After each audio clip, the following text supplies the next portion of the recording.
Hello friends, मैं हूं professor भावना और मीडिया डिक्शनरी में आप सभी का बहुत बहुत स्वागत है। आज हम मीडिया डिक्शनरी में चर्चा करेंगे फिल्टर बबल्स की और ये हमारा टर्म नंबर 83 है। कल हमने चर्चा की थी एको चैम्बर्स की और एको चैम्बर्स और फिल्टर बबल आपस में इंटरकनेक्टेड हैं और इन दोनों का आपस में बहुत ही गहरा नाता है। इस टर्म को दिया था 2010 में एलाई पैरिजर ने, जो कि इंटरनेट एक्टिविस्ट माने जाते हैं, और 2011 में फिल्टर बबल से रिलेटेड उनकी एक बुक भी आई और वो काफ़ी चर्चा में रहे। वो कहते हैं कि धीरे धीरे इंटरनेट जो है वो एको चैम्बर्स में बदलता चला जा रहा है और कहीं ना कहीं जो हमारे चॉइसेस हैं, हमारे ओपिनियंस हैं, वो बहुत ही ज़्यादा कंडीशन्ड होते चले जा रहे हैं। हम एक इस तरीके के चैम्बर्स में खुद को बंद करते जा रहे हैं जहां पर सिर्फ लाइक माइंड्स हैं, यानी जो एक जैसा सोचते हैं वैसे लोगों के बीच ही हम होते हैं। जो मल्टीपल थॉट प्रोसेस है उसको जगह नहीं मिलती है, या जो अलग सोचने वाले लोग हैं उनको स्पेस नहीं मिलता है। तो हमारा जो थॉट प्रोसेस है उसे कंडीशन करने में, हमारा जो थॉट प्रोसेस है उसको टेलर्ड करने में, हमारी जो इंफॉर्मेशन का जो पूरा एक आप कह सकते हैं कि एक पूरा जो सूचना तंत्र है उसको टेलर्ड करने में फिल्टर बबल्स बहुत बड़ी भूमिका निभाते हैं। तो एक छोटे से एग्जाम्पल से हम इसको और इजीएस्ट वे में समझने की कोशिश करते हैं कि आखिर फिल्टर बबल्स होते क्या हैं और क्यों ये खतरनाक है हमारे लिए। तो फिल्टर बबल्स का मतलब होता है कि जब भी आप इंटरनेट पे कुछ भी सर्च करते हैं किसी भी सर्च इंजन के थ्रू, चाहे वो आप एंटरटेनमेंट से रिलेटेड कुछ सर्च कर रहे हो, कुछ वीडियोज देख रहे हो, कोई म्यूजिक एल्बम देख रहे हैं, किसी एक्टर डायरेक्टर के बारे में कुछ सर्च आउट कर रहे हैं, या फिर आपने जॉब से रिलेटेड कहीं कुछ वेबसाइट में देखा किसी, या फिर मान लीजिए कि आप जो है सोशल मीडिया पर कुछ भी चीज़ों को लाइक कर रहे हैं, कमेंट कर रहे हैं, आपने किसी पॉलिटिकल पार्टी या किसी लीडर के बारे में कुछ सर्च आउट किया। तो आप जो कुछ भी इंटरनेट पे सर्च करते हैं वो सारी चीज़ें, वो सारा डेटा इंटरनेट पे रिकॉर्ड हो जाता है और हमारी लोकेशन से लेके हमारी जो सर्च हिस्ट्री है, हमारा जो क्लिकिंग बिहेवियर है, ये सब कुछ कहीं ना कहीं इंटरनेट पे रिकॉर्ड हो रहा है।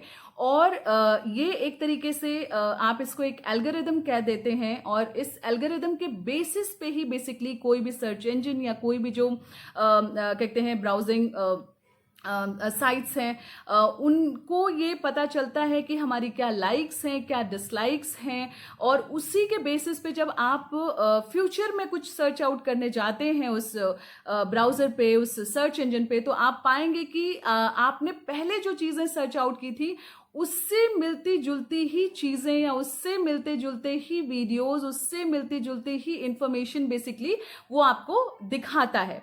तो इसे ही बेसिकली फिल्टर बबल कहते हैं।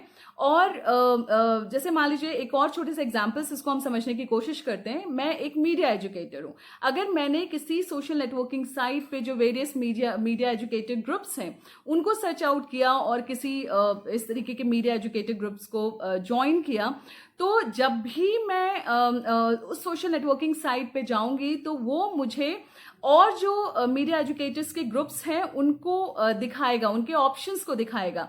अगर मान लीजिए मुझे कोई ड्रेस बहुत अच्छी लगी, मैंने किसी सोशल नेटवर्किंग साइट पे ही किसी ड्रेस का जो है वो एक तरीके से ऑनलाइन एडवर्टीजमेंट देखा और मैंने उनकी वेबसाइट पे जाके देखा कि उनके पास और क्या क्या ऑप्शंस हैं जिन्हें मैं परचेज कर सकती हूँ, तो अगली बार आप देखिएगा कि उससे रिलेटेड ही और एडवर्टीजमेंट्स भी आपको दिखाई देने लगते हैं। तो इस तरीके से इंटरनेट जो है या जो ब्राउजर्स हैं ये एल्गोरिदम पे काम करते हैं। तो जो आपने देखा, जो आपने पसंद किया, उससे रिलेटेड ही जानकारियां या उससे रिलेटेड ही वीडियोस, उससे रिलेटेड ही प्रोडक्ट्स या सर्विसेज बेसिकली वो आपके सामने रखते जाते हैं और इसे ही बेसिकली फिल्टर बबल कहते हैं। और एलाई पैरिजर यहाँ तक कहते हैं कि जो ये फिल्टर बबल्स हैं ये आम आदमी के लिए बहुत खतरनाक है, क्योंकि ये एक तरीके से शिकार बना सकते हैं आम आदमी को किसी भी प्रोपेगेंडा या फिर मैनिपुलेशन का। तो हमारी जो एक बैलेंस्ड चॉइस होती है, जो एक आप कह सकते हैं कि एक बैलेंस्ड और जो एक न्यूट्रल इंफॉर्मेशन जो हमें चाहिए होती है वो हमें नहीं मिल पाती है, और फिल्टर बबल्स एक तरीके से बहुत बड़ी बाधा है उसके लिए। तो ये था फिल्टर बबल। और अगर आप इसका शिकार नहीं होना चाहते हैं तो कुछ चीज़ों पर अगर आप ध्यान देंगे, अगर आप अलर्ट रहेंगे, जैसे मान लीजिए कि सबसे पहले तो अगर आप कुछ भी चीज़ों को सर्च करते हैं इंटरनेट पे, तो कोशिश करें कि आपने जो सर्च किया उसकी जो सर्च हिस्ट्री है आप उसको डिलीट कर दें। आप अगर ज़रूरत नहीं है तो लॉग्ड आउट रहें, हमेशा लॉग इन ना रहें। और उसके साथ साथ में कोई भी वेबसाइट, कई जैसे आपने देखा होगा कि वो कुकीज़ भेजते हैं, तो उनको आप क्लिक ना करें, उन्हें डिलीट कर दें। जो इस तरीके के एडवर्टीजमेंट्स हैं उन्हें क्लिक ना करें। तो इस तरीके से हम डिजिटली अलर्ट होकर या फिर मीडिया लिटरेट होकर खुद को इस तरीके के फिल्टर बबल से बचा सकते हैं। जल्द हाजिर होती हूँ एक और नए टर्म के साथ मीडिया डिक्शनरी में। और जी हाँ, अगर आपको मीडिया डिक्शनरी के ये जो वीडियोस हैं इंफॉर्मेटिव लगते हैं तो आप इन्हें अपने दोस्तों के साथ भी शेयर करें, क्योंकि मीडिया डिक्शनरी के जरिए मीडिया लिटरेसी को प्रमोट करना ही एक इनिशिएटिव है हमारा।